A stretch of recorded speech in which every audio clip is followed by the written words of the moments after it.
sizge başıp bazgan. Lay men güçlüme, men halekdep seyme degen barmız? Var. Kızlar. Aratırça mısınız bu yaşına? Tamam. Aralım. В смысле, avuşturgada boladı. Yaşına avuşturmayla. Yaşına avuşturmayla, ansa kızına avuşturga boladı.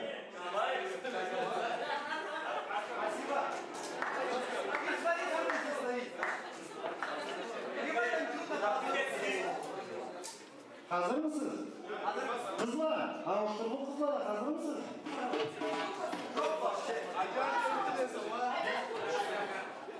Bu ayet de burada sevgilisi bileceğiz şu anda. Anıda artırışıyor musunuz?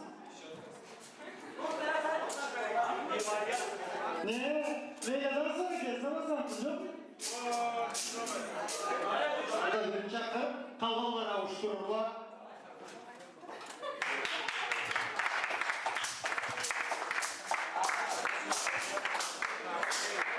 Endi yaşlama be, kızlama be, yenge var ayı.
Artamamız yaşlanır. Endi tüz toyçuva deyip, bir kez da sabiyeseli.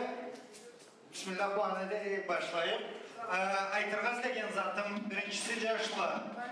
Kızlarını çakırgan saatte alında da aytkan hem tart söz etken yok, kaydan kolundan tartıp çıkargan yok, başka zat yok. Vay arıqla geldiğiniz de çakırdınız. Kızla, yaşlı tepsegen saatte avuşturgan adet yok bir. Üçüncü aytırımda 3 kere avuşturgandan sonra kesigiz sanağız kızını eltip ornuna salabız. Sağ olundaydı. Hayır.